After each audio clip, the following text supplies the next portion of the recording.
Bienvenidos a esta cuarta clase del módulo Nuevo Testamento 1. Comencemos viendo el contenido de este módulo, repasando lo que tenemos para este módulo. Vamos a ver un poco el contenido. La primera clase vimos acerca de la introducción al Nuevo Testamento, la segunda hablamos de los Evangelios, en la tercera hablamos de del libro histórico del Nuevo Testamento, que es el libro de Hechos de los Apóstoles, y en esta cuarta clase vamos a empezar el tema de las cartas paulinas. Las cartas paulinas son bastantes y no vamos a poder abarcarlas todas en una sola clase. Obviamente va a quedar para la primera clase del segundo módulo del Nuevo Testamento las demás cartas paulinas. Pero hoy vamos a hacer una pequeña introducción de las cartas paulinas y avanzar en el estudio de cada una de ellas. Obviamente un estudio muy por encima por causa del tiempo, pero que nos va a permitir entender qué son estas cartas, ¿no? Entonces vamos a comenzar con el tema, las cartas paulinas. Entonces Pablo fue un hombre que pasó de ser perseguidor de la iglesia a ser el apóstol de Cristo que fue perseguido, ¿no? Nosotros hemos leído, los creyentes, conocemos la historia de Pablo, hemos leído tanto en Hechos de los Apóstoles como en Gálatas, y en diferentes partes de la escritura acerca de la vida de Pablo. Hemos visto cómo comenzó él siendo un perseguidor y cómo Dios le transforma y le da vida, le hace un hijo de Dios y él termina siendo un apóstol que fue perseguido por su fe. En 1 Timoteo capítulo 1 versículo 12 dice: doy gracias al que me fortaleció. Está hablando Pablo. Dice: a Cristo Jesús, nuestro Señor, porque me tuvo por fiel poniéndome en el ministerio, habiendo yo sido antes blasfemo, perseguidor e injuriador, mas fui recibido a misericordia porque lo hice por ignorancia e incredulidad. Pero la gracia de nuestro Señor fue más abundante con la fe y el amor que es en Cristo Jesús. Palabra fiel y digna de ser recibida por todos. Que Cristo Jesús vino al mundo para salvar a los pecadores, de los cuales yo soy el primero. Pero por esto fui recibido a misericordia, para que Jesucristo mostrase en mí, el primero, toda su clemencia, para ejemplo de los que habrían de creer en él para vida eterna. Entonces tenemos este texto precioso en el cual Pablo narra su situación, ¿no? Cómo él llegó siendo un perseguidor de la iglesia, cómo Cristo en su misericordia le salvó y terminó siendo un apóstol, un siervo de Jesucristo. El apóstol Pablo fue un hombre que no solo se comprometió con Dios, sino que también se comprometió con su obra, con la obra del Evangelio. Recordemos que parte de la labor del apóstol era sembrar la semilla del Evangelio en las diferentes regiones que conformaban el mundo conocido y que estaban dominadas por el Imperio Romano. Pero no solo sembraba la semilla del Evangelio predicando y haciendo nuevos conversos, sino que Pablo procuraba en cada región establecer una iglesia local y también incluso ordenar los oficiales para que siguieran la obra, ¿no? Esa es una dinámica que vemos todo el tiempo en el libro de Hechos y en el Nuevo Testamento. Después de eso, Pablo salía de la región en la que pasaba un periodo de tiempo, a veces de 2 años, a veces un poquito más, un poco menos, y hacía el mismo trabajo otra vez en otro lugar, y así fue que pudo establecer muchas iglesias. En este proceso, el apóstol no abandonaba las iglesias, sino que estaba informado de eso, estaba a través de mensajeros, ¿no? Y a veces las visitaba. Y cuando consideraba necesario, el apóstol enviaba una carta a estas diferentes congregaciones, tanto a las congregaciones que él mismo fundaba como a las congregaciones cristianas que estaban por el camino, que él conocía, aunque él no había sido el fundador. Y esto es lo que tenemos aquí en las cartas paulinas, ¿no? Las cartas paulinas son un conjunto de 13 de esas cartas escritas por el apóstol Pablo a diferentes iglesias, ¿no? Y si Dios nos permite, pues hoy vamos a avanzar en el estudio de algunas de esas cartas, desde Romanos hasta Filipenses. Vamos a avanzar hoy si Dios nos lo permite. Entonces, quiero que empecemos a ver cada una de estas cartas, empecemos a mirar la realidad que rodeaba esta carta y entendamos un poco el contenido de cada carta. La primera que encontramos allí en el orden que la Biblia nos lo da es la carta a los romanos. Vamos a estudiar esa carta. Muchos consideran que esa carta es la obra maestra del apóstol Pablo, no solo porque es una joya literaria, sino también porque la manera profunda, la manera clara en que Pablo expone las doctrinas fundamentales del Evangelio. Romanos es una declaración completa y organizada de la fe cristiana y es muy interesante estudiar este libro, es muy interesante porque uno se edifica mucho en cuanto al contenido del Evangelio.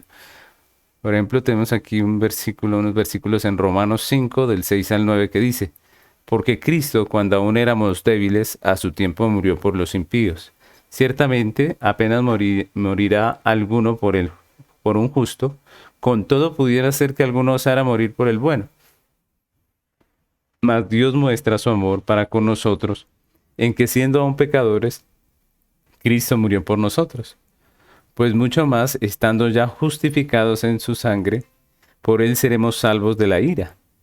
Romanos nos está mostrando aquí esa realidad de la salvación por la fe y nos dice específicamente cómo es el Evangelio, qué es lo que enseña el Evangelio. La doctrina de la salvación está resumida ya en ese libro. Entonces, Romanos se puede dividir en tres grandes temas. El primero es la culpabilidad de todos los hombres. Y nosotros recordamos, Romanos empieza haciendo un recuento de cómo el hombre es pecador. No solamente el hombre que no conoce a Dios, sino también el pueblo de Israel, ¿cierto? Los judíos también hacen parte de los hombres pecadores. Es decir, Pablo en Romanos habla de que el hombre no se puede salvar por sus obras porque todos somos pecadores, todos somos culpables y por eso no podemos salvarnos por obra. Entonces, eso esa es la primera parte. Luego habla de la salvación únicamente por medio de la fe. Eso está en Romanos del 3 al 11. Y finalmente nos habla acerca de los deberes cristianos, de Romanos 12 al 16. Eso es básicamente lo que encontramos dentro de este libro. También podemos hablar del tema. El tema de Romanos, pues, es la redención por la fe en Cristo. Ese va a ser el tema que vamos a encontrar en toda esta carta. En Romanos, Pablo explica detalladamente qué es la salvación en Jesucristo y qué es la iglesia como cuerpo de Cristo, qué somos nosotros como iglesia, cuáles son nuestros deberes, nuestro llamado. Y eso lo vemos allá en Romanos. ¿Cómo es que una persona siendo impía puede llegar a ser salva? Estando muerta en sus delitos y pecados, puede llegar a tener vida. Y eso lo encontramos allí en la carta a los Romanos. Romanos 1:16 dice así. Vamos a leer y el 17, 16 y 17 dice: porque no me avergüenzo del Evangelio, porque es poder de Dios para salvación a todo aquel que cree, al judío primeramente y también al griego. Porque en el Evangelio la justicia de Dios se revela por fe y para fe, como está escrito: mas el justo por la fe vivirá. Y más adelante, en Romanos 12:4 al 5 dice: porque de manera que en un cuerpo tenemos muchos miembros, pero no todos los miembros tienen la misma función, así nosotros, siendo muchos, somos un cuerpo en Cristo, y todos miembros los unos de los otros. Entonces habla del Evangelio, nos dice cómo es que el Evangelio funciona, cómo es que Dios elaboró este plan precioso de redención, cómo funciona la salvación por la fe, como encontramos en la escritura la salvación solo por gracia. Esto nos lo muestra Romanos, pero también nos muestra la manera en que nosotros como miembros de la iglesia debemos vivir. ¿Qué somos nosotros como iglesia? Y esa es una parte muy importante dentro del libro de Romanos. Así que el tema es la redención por la fe en Cristo. Ahora hablemos un poco de los énfasis. Hay algunos énfasis en la carta a los Romanos. Vamos a ver dos de esos énfasis. El primero de ellos es el pacto. Entonces, ese tema es importante porque Pablo explica la redención en Cristo como el cumplimiento del pacto de Dios. Como hemos visto en todo nuestro estudio de teología bíblica, el Antiguo Testamento es el pacto prometido y el Nuevo Testamento viene a ser el pacto cumplido. Entonces, esto también lo vemos aquí en Romanos. Pablo está diciendo que el Nuevo Testamento, que lo que estamos viendo como evangelio, pues es el cumplimiento de lo que Dios había prometido en el Antiguo. Por ejemplo, en Romanos, Pablo dice que la fidelidad de Dios a la promesa de Abraham, ¿se acuerdan la promesa que Dios le había dado a Abraham? Se revela en la salvación de Cristo solo por fe. Cristo es la simiente prometida a Abraham, en la cual serían benditas todas las naciones de la tierra. Y ese es un énfasis que marcado dentro de la de carta, que toma algunos personajes del Antiguo Testamento, como el caso de Abraham, para mostrarnos la relación que hay entre el pacto prometido y el pacto cumplido. Romanos capítulo 3, versículo 21 al 26 dice: pero ahora, aparte de la ley, se ha manifestado la justicia de Dios testificada por la ley y los profetas. La justicia de Dios por medio de la fe en Jesucristo para todos los que creen en Él, porque no hay diferencia, por cuanto todos pecaron y están destituidos de la gloria de Dios, siendo justificados gratuitamente por su gracia mediante la redención que es en Cristo Jesús, a quien Dios puso como propiciación por medio de su fe,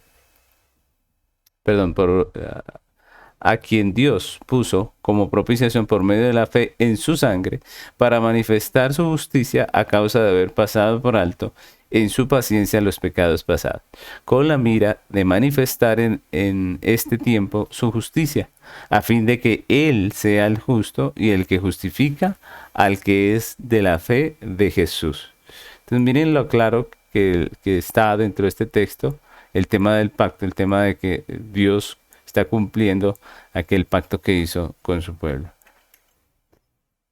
Otro énfasis que encontramos dentro de la carta a los romanos es el énfasis de solo por fe. Es lo que muestra Pablo. Pablo dice que ser judío o gentil no es ningún mérito personal delante de Dios. Todos los hombres somos pecadores y merecemos la ira de Dios. Y solamente es por la muerte de Cristo que un hombre puede ser justificado. Solamente en Cristo tenemos redención. Como no hay ningún justo, como dice Pablo, citando el Antiguo Testamento, pues el único que nos puede redimir es Cristo. El hombre alcanza salvación únicamente por medio de la fe en Jesucristo. Romanos capítulo 3, versículo 19 al 30 dice así: pero sabemos que todo lo que la ley dice, lo dice a los que están bajo la ley, para que toda boca se cierre y todo el mundo quede bajo el juicio de Dios. Ya que por las obras de la ley ningún ser humano será justificado delante de él, porque por medio de la ley es el conocimiento del pecado. Y más adelante en Romanos 3, 28 al 30, dice: concluimos pues que el hombre es justificado por fe sin las obras de la ley. ¿Es Dios solamente Dios de los judíos? ¿No es también Dios de los gentiles? Ciertamente también de los gentiles. Porque Dios es uno y el que justifica por la fe a los de la circuncisión y por medio de la fe a los de la incircuncisión. Entonces miren lo claro que es este libro en cuanto a detalles como este, de cómo el hombre es salvado. Y este libro es muy importante para entender la salvación. Incluso este fue el libro que transformó la manera de pensar de hombres como los reformadores, ¿no? Los reformadores encontraron en este libro una clara exposición del Evangelio y eso les hizo empezar a ver las cosas mucho más claras. Martín Lutero fue uno de los que cita a Romanos como el libro que le abrió el entendimiento de qué es la verdadera salvación y cómo es la salvación por medio de la fe. Entonces es un libro muy importante que debemos todos los creyentes leer, consultar y debemos estudiarlo, porque es maravilloso para nuestra comprensión acerca de la salvación por gracia. El siguiente libro que encontramos en el Nuevo Testamento, la siguiente carta paulina, es la carta de primera a los Corintios. Vamos a estudiar un poco acerca de esta carta. Hablemos primeramente del texto. Pablo escribe esta carta desde Éfeso porque una delegación de la iglesia de los Corintios había sido enviada para comunicarle sobre algunos problemas que estaban ocurriendo dentro de la congregación, y por eso el apóstol termina escribiendo esta epístola, ¿no? Vienen alguna delegación, le hablan de esos problemas que se estaban presentando tanto en doctrina como en práctica cristiana, y lo que él hace es escribir esta carta que tiene como propósito corregir el error doctrinal que se estaba presentando y guiar a la iglesia en una vida práctica y coherente a la fe bíblica. Tenemos allí unos versículos en 1 Corintios 1, del 11 al 15, y dice así este texto. Porque he sido informado acerca de vosotros, hermanos míos, por los de Cloe, que hay entre vosotros contiendas. Quiero decir que cada uno de vosotros dice, yo soy de Pablo, y yo soy de Apolos, y yo de Cefas, y yo de Cristo. ¿Acaso está dividido Cristo? ¿Fue crucificado Pablo por vosotros? ¿O fuisteis bautizados en el nombre de Pablo? Doy gracias a Dios de que a ninguno de vosotros he bautizado, sino a Crispo y a Gallo, para que ninguno diga que fuisteis bautizados en mi nombre. Entonces miren cómo Pablo es informado por estas personas, los de Cloe, dice él, y lo que hace Pablo es escribir tratando de solucionar algunos de esos problemas que se presentan. Y primero a los Corintios se puede dividir en tres partes también. La primera parte nos habla de la doctrina bíblica. Eso es desde el capítulo 1 al 4. La segunda parte nos habla de la vida cristiana, que es del capítulo 5 al 14. Y finalmente la tercera parte nos da otra ronda de doctrina y finalmente algunos consejos prácticos para la iglesia, ¿no? Entonces, esa es la parte del texto. Ahora vamos a hablar del tema. El tema de nuestro libro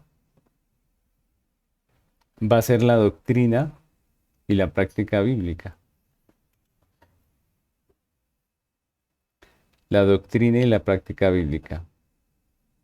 Ese es en sí lo que Pablo trata en esta carta, en donde podemos encontrar varios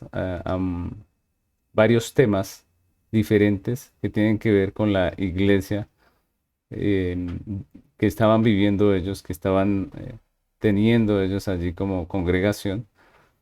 Nosotros sabemos que como congregaciones cristianas, pues las temáticas de la iglesia son parecidas. Sin embargo, cada iglesia tiene algunas situaciones particulares que la identifican. Asimismo pasó con la iglesia de los Corintios. Y los diferentes temas que vamos a encontrar allí son de doctrina y práctica bíblica. El tema central de este libro es un llamado a conformar nuestras vidas a la enseñanza y la práctica que la Biblia nos muestra, ¿no? A la doctrina bíblica. No solamente el tema de la doctrina, sino también la práctica. Por ejemplo, en el capítulo 10, Pablo toma como ejemplo a los hijos de Israel que vagaron en el desierto como Moisés para llamar la atención de la iglesia. Primero a los Corintios 10, del 6 al 11 dice, mas estas cosas sucedieron como ejemplos para nosotros, para que no codiciemos cosas malas, como ellos codiciaron, ni seáis idólatras como algunos de ellos, según está escrito, se sentó el pueblo a comer y a beber y se levantó a jugar. Ni forniquemos, como algunos de ellos fornicaron y cayeron en un día 23,000. Ni tentemos al Señor, como también algunos de ellos tentaron y perecieron por las serpientes. Le tentaron y perecieron por las serpientes. Ni murmuréis como algunos de ellos murmuraron y perecieron por el destructor. Y estas cosas les acontecieron como ejemplo y están escritas para amonestarnos a nosotros, a quienes han alcanzado los fines de los siglos. Entonces, muy claro este texto, nos vemos allí la doctrina, pero también la práctica cristiana en la cual hace énfasis el apóstol. Otro énfasis de esta carta es la adoración. La adoración. Y en esta carta, el apóstol hace un fuerte énfasis en el tema de la adoración de la iglesia y lo hace en diferentes ámbitos, ¿no? Hay un llamado de atención en contra de algunas prácticas que están tomando ellos como iglesia del contexto idólatra de los paganos y Pablo hace un fuerte llamado de atención, pero Pablo también corrige algunos desórdenes que se presentan en la liturgia de la iglesia. Un ejemplo de ello es lo que tiene que ver con la cena del Señor. Es allí donde encontramos ese llamado de Pablo a practicar la cena del Señor como Dios, como el Señor nos manda, ¿no? Recordemos que Cristo instituyó la cena del Señor y Él nos dio mandamiento acerca de la cena del Señor. Y es lo que hace Pablo aquí, él recuerda a la iglesia de los Corintios esa situación. Dice 1 Corintios 11, 20 al 24. Cuando pues os reunís vosotros, esto no es comer la cena del Señor, porque al comer cada uno se adelanta a tomar su propia cena, y uno tiene hambre y otro se embriaga, pues que no tenéis casas en que coméis y bebáis, o menospreciáis la iglesia de Dios y avergonzáis a los que no tienen nada. ¿Qué os diré? ¿Os alabaré? En esto no os alabo, porque yo recibí del Señor lo que también os he enseñado, que el Señor Jesús, la noche que fue entregado, tomó pan, y habiendo dado gracias, lo partió y dijo: Tomad, comed, esto es mi cuerpo, que por vosotros es partido, haced esto en memoria de mí. Entonces, claramente vemos ese llamado de Pablo a la iglesia a vivir una práctica litúrgica también conforme a la palabra del Señor. Y el otro énfasis que encontramos en 1 Corintios es la resurrección. Algunos corintios estaban negando la doctrina bíblica de la resurrección. Y uno se pregunta cómo puede ser eso. ¿Por qué un cristiano niega la doctrina bíblica de la resurrección? Recordemos que ellos venían de un contexto filosófico y religioso griego. Los griegos también creían en la resurrección, pero no como está en la Biblia. Ellos no creían en la resurrección del cuerpo, sino solamente del alma. Y los cristianos de Corintios, algunos de ellos seguían creyendo de esta manera, y por eso Pablo en esta carta aclara la doctrina bíblica de la resurrección del cuerpo, haciendo énfasis en que también es el cuerpo el que resucita, y no solamente el alma, ¿cierto? Se resucita en cuerpo y en alma. Y por eso encontramos esa mención de Pablo allí. Miren que Pablo dice en 1 Corintios 15, 51 al 55, dice: He aquí os digo un misterio, no todos dormiremos, pero todos seremos transformados. En un momento, en un abrir y cerrar de ojos, a la final trompeta, porque se tocará la trompeta, y los muertos serán resucitados incorruptibles, y nosotros seremos transformados. Porque es necesario que esto corruptible, es decir, la corrupción nuestra, dice, se vista de incorrupción, y esto mortal se vista de inmortalidad.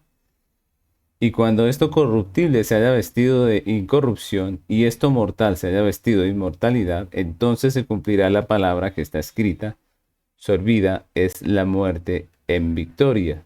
¿Dónde está, oh muerte, tu aguijón? ¿Dónde, oh sepulcro, tu victoria? Entonces Pablo aclara esa doctrina de la resurrección, no solamente del alma, sino del cuerpo. Siguiente libro, la siguiente carta paulina que encontramos en nuestras Biblias es 2 Corintios. Y vamos a hablar del texto. Pablo escribe esta segunda carta unos meses después de la primera, luego de que Tito le informara que la primera carta había producido arrepentimiento en muchos de los hermanos de Corintio. Entonces, esa es una razón por la cual escribe otra vez Pablo. Había recibido esta información de Tito, se había gozado de que, que la primera carta había producido un, un arrepentimiento en aquellos que estaban pecando, y pues él escribe otra vez la segunda carta, expresando su gozo por el arrepentimiento de ellos y confortando otra vez a la iglesia, eh, y también él defiende su apostolado en medio de esta carta, ¿no? Esas son las cosas que encontramos allí en la carta.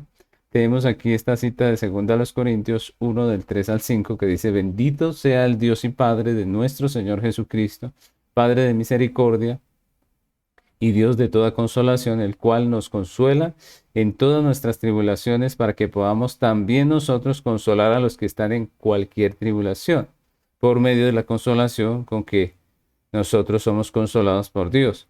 Porque de la manera que abundan en nosotros las aflicciones de Cristo, así abunda también por el mismo Cristo nuestra consolación. Y según a los Corintios, vemos que se puede también dividir en partes.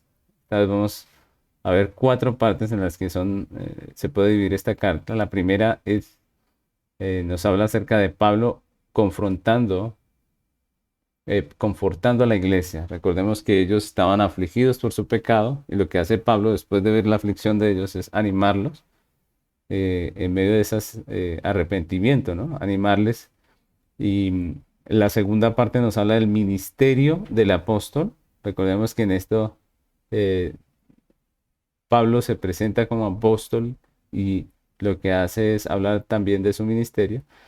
Y luego vemos en la tercera parte ofrendas para los hermanos de Jerusalén. Recordemos que estaban tomando una colecta para ayudas de la iglesia en Jerusalén, que estaba pasando una situación difícil, de hambre.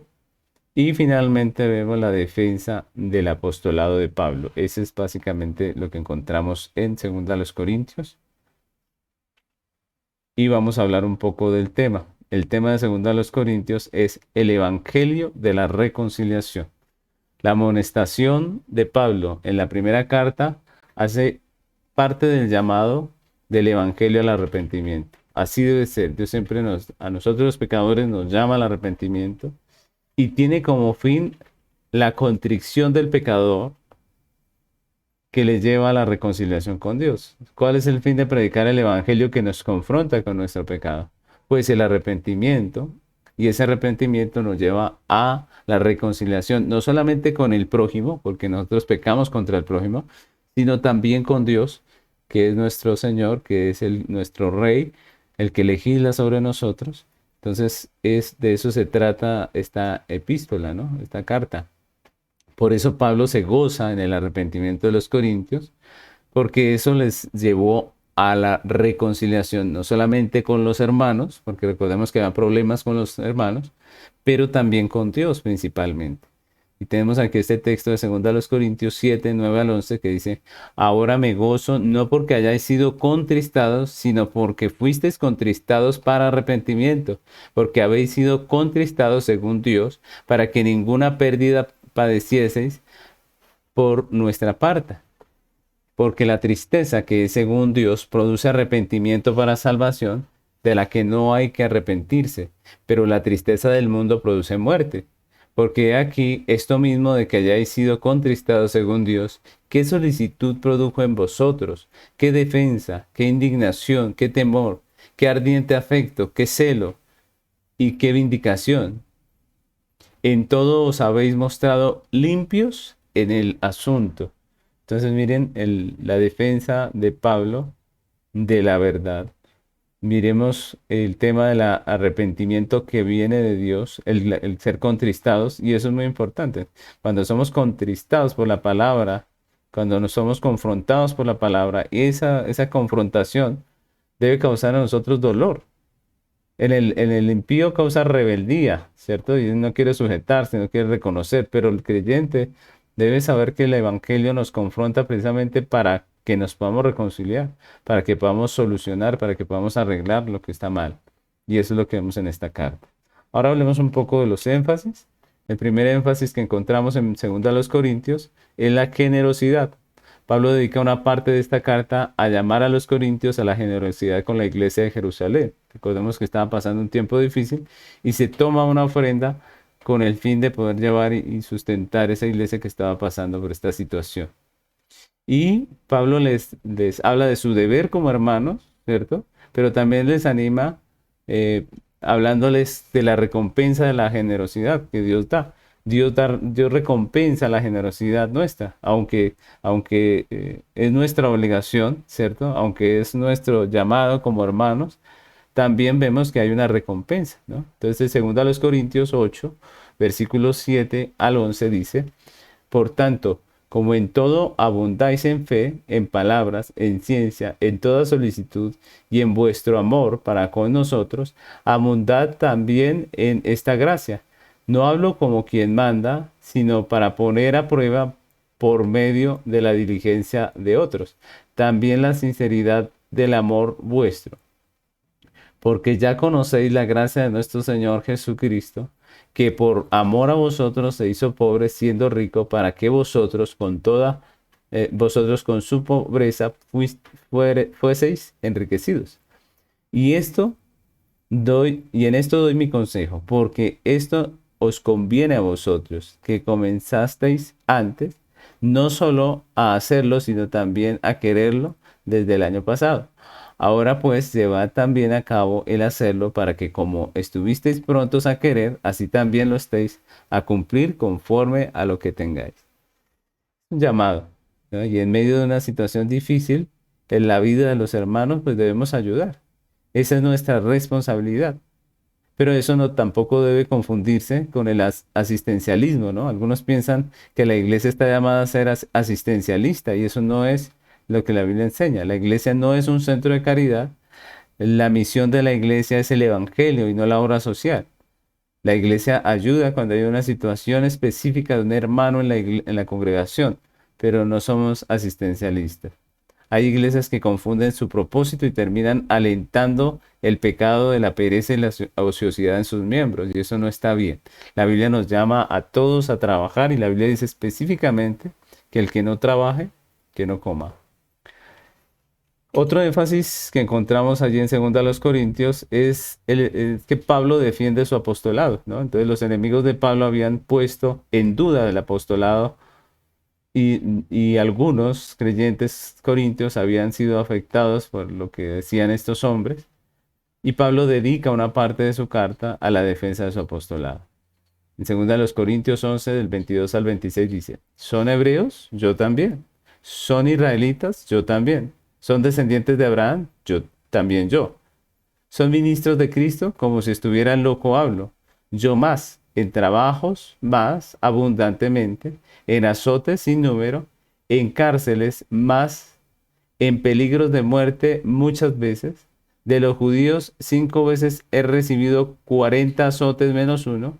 3 veces he sido azotado con vara. Una vez apedreado. 3 veces he padecido naufragio. Una noche y un día he estado como náufrago en alta mar, en caminos muchas veces, en peligros de ríos, peligros de ladrones, peligros de mi nación, peligros de los gentiles, peligros en la ciudad, peligros en el desierto, peligros en el mar, peligros entre falsos hermanos. Miren la defensa de Pablo porque él está refiriéndose a lo que él ha hecho, ¿no? A lo que ha hecho en medio de su ministerio. Él no se hace llamar apóstol porque sí, sino porque Dios lo llamó, lo puso y le ha enviado en la misión de ser apóstol. Entonces él hace esa defensa dentro de esta carta. La siguiente carta que encontramos en nuestras Biblias es la carta a los Gálatas. Vamos a hablar un poco del texto de la carta a los Gálatas. Muy probablemente esta carta la escribió el apóstol después de su primer viaje misionero, cerca del 50 después de Cristo. Se habían infiltrado falsos maestros en la iglesia de Galacia que enseñaban que los cristianos gentiles debían guardar las leyes rituales judías para ser salvos.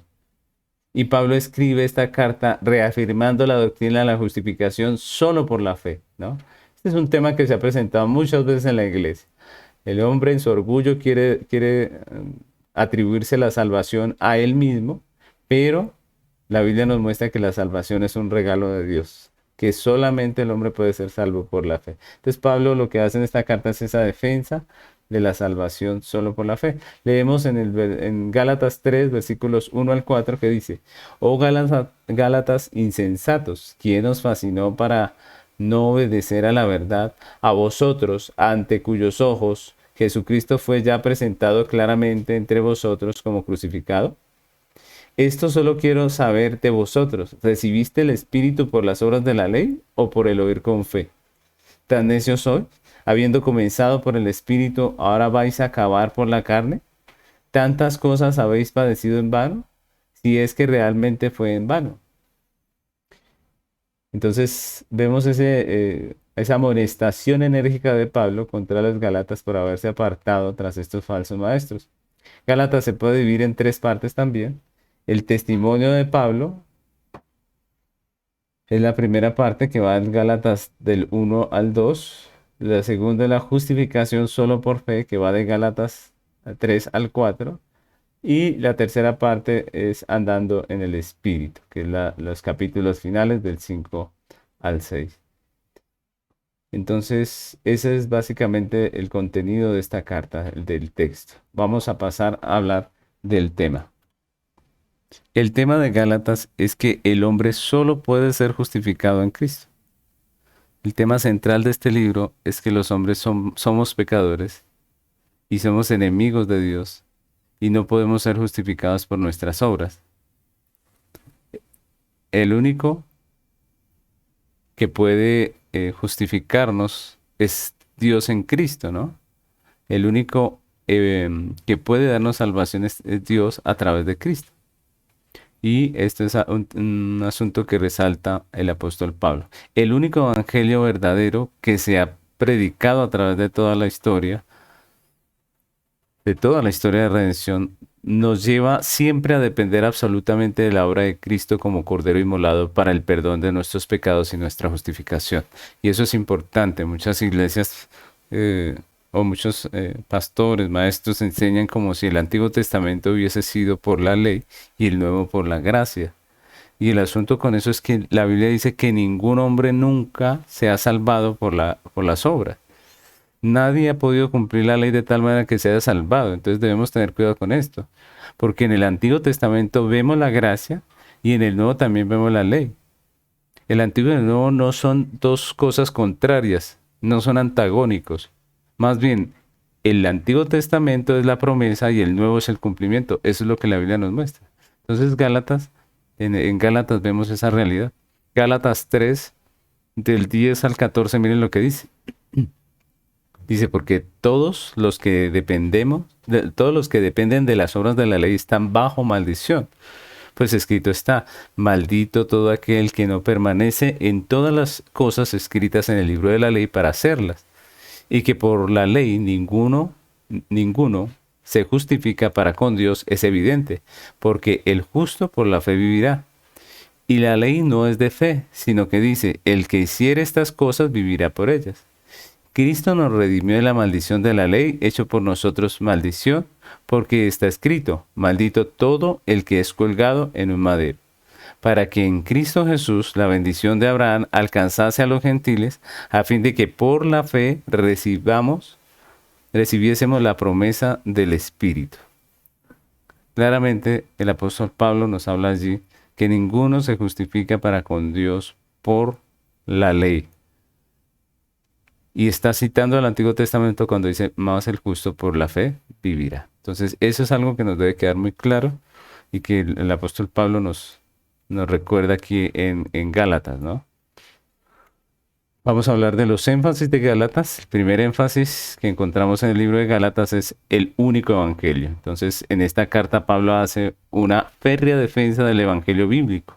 El evangelio que ha sido predicado a través de toda la historia, el evangelio prometido por los profetas y cumplido únicamente en Jesucristo, el Cordero de Dios. Ese es el Evangelio, no hay otro. El Evangelio que es una promesa en el Antiguo Testamento y es un cumplimiento en el Nuevo. Todo Evangelio que no se conforme a esto, que no se conforme a lo que dice la Biblia, pues es falso. Gálatas 1:6 dice así: Estoy maravillado de que tan pronto os hayáis alejado del que os llamó por la gracia de Cristo para seguir un evangelio diferente. No que haya otros, sino que hay algunos que os perturban y quieren pervertir el evangelio de Cristo. Mas si aún nosotros o un ángel del cielo os anunciare otro evangelio diferente del que hemos anunciado, sea anatema. Como antes hemos dicho, también ahora lo repito: si alguno os predica diferente evangelio del que habéis recibido, sea anatema. Entonces, este es un texto muy claro donde el apóstol hace una defensa del único evangelio, el evangelio bíblico. El segundo énfasis que encontramos aquí es acerca de vivir en el Espíritu, viviendo en el Espíritu. El hecho de que la justificación sea por gracia, por medio de la fe, no quiere decir, como algunos piensan, que el creyente ahora puede vivir una vida de pecado, ¿no? Algunos dicen, si predicamos la gracia, la gente se va a ir tras el pecado. Pero no es lo que la Biblia enseña. La Biblia enseña que la gracia no es una licencia para pecar, sino que es poder de Dios para vivir en libertad. Pablo nos recuerda que que el hombre, salvo por gracia, ahora es dirigido por el Espíritu Santo. No quiere decir que quedó allí a la deriva, no. Ahora es dirigido por el Espíritu Santo, vive para Dios y manifiesta los frutos del Espíritu Santo. Y eso es muy importante. Gálatas capítulo 5, versículos 22 al 26 dice así: Mas el fruto del Espíritu es amor, gozo, paz, paciencia, benignidad, bondad, fe, mansedumbre, templanza. Contra tales cosas no hay ley. Pero los que son de Cristo han crucificado la carne con sus pasiones y deseos. Si vivimos por el Espíritu, andemos también por el Espíritu. No nos hagamos vanagloriosos, irritándonos unos a otros, envidiándonos unos a otros. Entonces, miremos que hay un énfasis en que no quiere decir que el cristiano ahora vive como quiere, sino que el cristiano dirigido por el Espíritu hay unos frutos, ¿cierto? Y tiene una responsabilidad frente a esa nueva vida que Dios le ha dado. La siguiente carta, recordemos que estamos viendo las cartas paulinas, la siguiente carta paulina dentro de la Biblia es Efesios, la carta a los creyentes de Éfeso. Vamos a hablar un poco del texto. Éfeso era el centro mundial de la idolatría pagana en el tiempo del Imperio Romano, imagínense ustedes. Esta ciudad estaba llena de inmoralidad y ocultismo.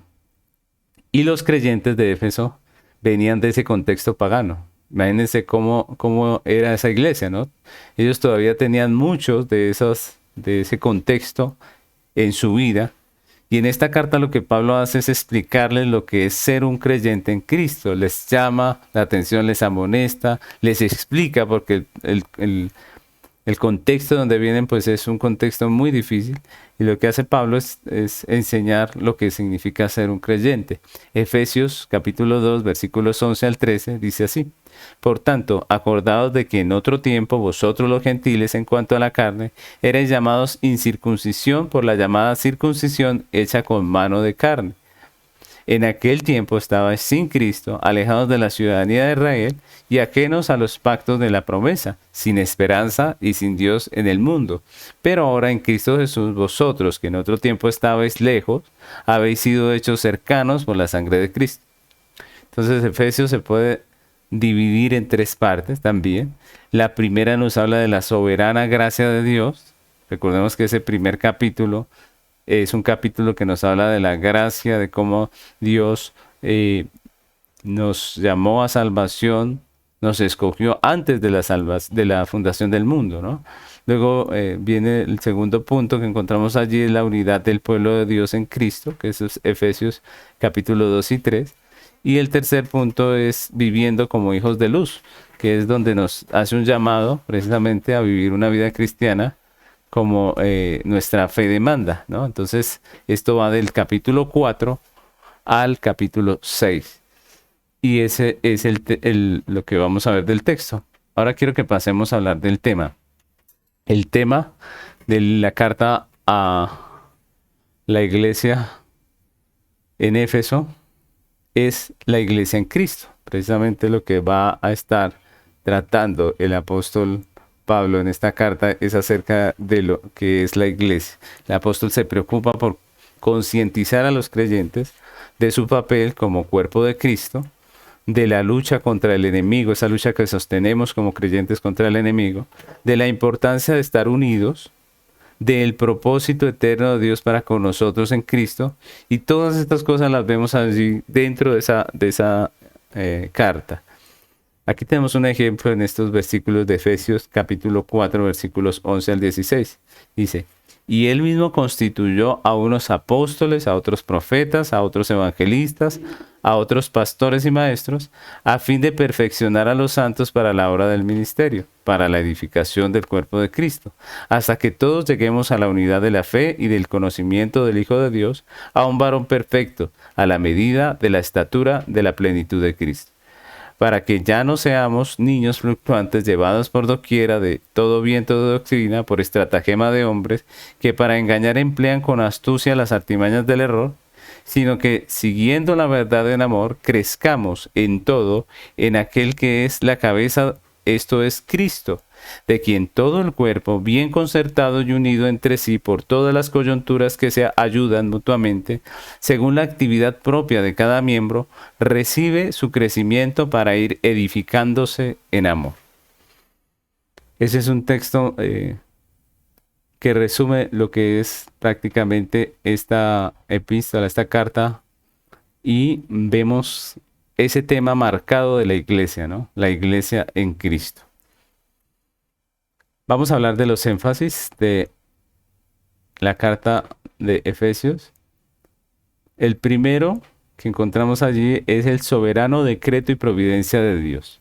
Y este tema es muy importante dentro de esta carta porque Pablo habla aquí del decreto de Dios por el cual predestinó a salvación a su iglesia desde antes de la fundación del mundo. Y eso es muy importante porque muchas personas que ven este tema de la predestinación con un poco de temor, pues quieren negarlo, pero la evidencia está allí en la Biblia, no podemos quitar una parte de lo que está escrito. Pablo habla claramente de la predestinación, de cómo Dios nos escogió antes de fundar el mundo. No habíamos hecho absolutamente nada para que Él nos eligiera, pero Él lo hizo. Pero también habla de Dios como el que gobierna, sostiene y dirige todas las cosas por su providencia conforme a su decreto eterno. Es decir, Dios no solamente planeó, sino que Él ejecuta en el tiempo. Y entonces aquí vemos que la salvación es de Dios completamente. Miren que no es un negocio 50-50, ¿cierto? No es que el 50% lo hace Dios y el 50% nosotros, no. Dios hace todo. La Biblia muestra que es Dios el que nos da arrepentimiento, el que nos da fe. Es Dios el que nos predestinó. Es Dios el que nos preparó buenas obras, las cuales vamos cumpliendo en el tiempo señalado. Es decir, Dios tiene todo bajo control. Es Dios el que nos ha salvado de principio a fin. Y eso lo encontramos en la Biblia. El hombre muchas veces ha querido tener un papel protagónico en todo esto. Pero la Biblia dice que es por gracia para que nadie se gloríe. Es decir, nosotros no podemos gloriarnos de nada. Si es por nuestras obras, si en algún punto somos nosotros los del mérito, pues entonces tenemos de qué gloriarnos. Pero en toda la Biblia encontramos que el mérito es de Dios, que Él es el que hizo la obra, que Él la comenzó y la termina. Efesios capítulo 1, versículos 3 al 9 dice: bendito sea el Dios y Padre de nuestro Señor Jesucristo, que nos bendijo con toda bendición espiritual en los lugares celestiales en Cristo, según nos escogió en Él antes de la fundación del mundo, para que fuésemos santos y sin mancha delante de Él, en amor, habiéndonos predestinado para ser adoptados hijos suyos, por medio de Jesucristo, según el puro afecto de su voluntad, para alabanza de la gloria de su gracia, con la cual nos hizo aceptos en el amado, en quien tenemos redención por su sangre, el perdón de pecados, según las riquezas de su gracia, que hizo sobreabundar para con nosotros en toda sabiduría e inteligencia, dándonos a conocer el misterio de su voluntad, según su beneplácito, el cual se había propuesto en sí mismo. Entonces todo ese capítulo es maravilloso y nos habla acerca de ese soberano decreto de Dios, pero también de la providencia, de cómo Dios es el que nos da el arrepentimiento, cómo Él nos trae a Él, cómo Él nos llama, cómo Él hace toda la obra en nosotros. Y por eso tenemos que glorificarles a Él, porque todo lo que tenemos y somos depende solamente de Él. Otro de los énfasis de esta carta es la unidad de la iglesia en Cristo, ¿no? Pablo en esta carta habla de la iglesia como la familia de la fe, como un edificio cuyo fundamento es Cristo, como el cuerpo de Cristo, y todas estas imágenes que nos muestra el apóstol, pues lo que nos están hablando es de la unidad a pesar de la diversidad, ¿no? Por ejemplo, un cuerpo tiene diversos miembros, pero todos son un solo cuerpo, dice el apóstol. Entonces, incluso Pablo enseña cómo los creyentes de Israel y la iglesia pues somos uno en Cristo. No importa que unos sean israelitas de nacimiento y otros gentiles. Si somos de la fe, somos la iglesia en Cristo. Entonces dice Efesios 2, versículo 14 al 20. Dice, porque Él es nuestra paz, que de ambos pueblos hizo uno, derribando la pared intermedia de separación, aboliendo en su carne las enemistades, la ley de los mandamientos expresados en ordenanzas, para crear en sí mismo de los dos un solo y nuevo hombre, haciendo la paz, y mediante la cruz reconciliar con Dios a ambos en un solo cuerpo, matando en ella las enemistades. Y vino y anunció las buenas nuevas de paz a vosotros los que estabais lejos y a los que estaban cerca, porque por medio de él los unos y los otros tenemos entrada por un mismo espíritu al Padre. Así que ya no sois extranjeros ni advenedizos, sino conciudadanos de los santos y miembros de la familia de Dios, edificados sobre el fundamento de los apóstoles y profetas, siendo la principal piedra del ángulo Jesucristo mismo. Y finalmente, quiero que veamos el libro de Filipenses. Vamos a hablar del texto. Filipenses es una carta donde el apóstol Pablo, más que hablar de solo doctrina, se enfoca en la experiencia cristiana. Algunos incluso han llegado a decir que Filipenses es la carta de la experiencia cristiana. Y trata de muchos temas acerca de la experiencia cristiana, como la conducta del pueblo de Dios, como el gozo de la vida cristiana. Y vemos algún ejemplo allí en Filipenses capítulo 2, versículo 13 al 16. Miren lo que dice este texto. Dice, porque Dios es el que en vosotros produce así el querer como el hacer por su buena voluntad. Haced todo sin murmuraciones y contiendas, para que seáis irreprensibles y sencillos, hijos de Dios sin mancha, en medio de una generación maligna y perversa, en medio de la cual resplandecéis como luminares del mundo, asidos de la palabra viva, de vida, para que en el día de Cristo yo pueda gloriarme de que no he corrido en vano, ni en vano he trabajado. Miren cómo habla de la experiencia cristiana, de Dios poniendo en el corazón del creyente el querer como el hacer, pero también del creyente haciendo todo sin murmuración ni contienda, también del creyente cumpliendo sus compromisos como creyente, de asirse de la palabra. Y todo esto hace parte de la experiencia del creyente. Entonces, Filipenses también la podemos dividir en tres partes. La primera parte nos habla del gozo de vivir en Cristo. Y esa parte es del capítulo 1 al 2. La segunda parte nos habla de Pablo como ejemplo. Pablo se pone como ejemplo y habla de él en el capítulo 3. Y el tercer punto es el llamado a la firmeza y el gozo en Cristo, que es el capítulo 4. Y ahora vamos a hablar acerca del tema. El tema de Filipenses es el gozo de la vida en Cristo. El gozo de la vida en Cristo. Pablo describe la realidad del creyente en Cristo por la cual puede experimentar una vida de verdadero gozo. Y ese es un tema que para los creyentes hoy en día debe ser muy importante, porque para algunos el gozo tiene que ver con las alegrías, con las experiencias nuevas. Muchos tienen en su mente que la alegría, que el gozo es lo que el mundo dice que es, ¿no? El mundo dice que el gozo, que la alegría es ir a viajar, es pasarla chévere, ¿cierto? Y todas estas cosas. Pero la Biblia nos muestra que el gozo del creyente es algo que es permanente. No es algo pasajero, es algo permanente. Y Pablo describe esa realidad del creyente en Cristo, por la cual puede experimentar una vida de verdadero gozo. El mundo vive de las alegrías momentáneas y por eso hoy en día existe tanta frustración. Hay personas que tienen que pasársela ocupadas para que no se depriman y eso es triste, ¿cierto? Como tratando de distraerse para que no les coja la tristeza. La realidad de su vida es que es triste. Lo que ellos hacen es evadir esa realidad. Pero la vida cristiana es una vida de gozo, porque el gozo no depende de las circunstancias. El mundo vive de alegrías momentáneas, de ocasiones, de festejos, que terminan en una situación de soledad y que el final de de esos gozos momentáneos sin Cristo, pues es la condenación eterna. Pero el creyente en Cristo, a pesar de las circunstancias, experimenta un gozo verdadero que perdura para siempre. Experimenta un gozo verdadero que perdura para siempre.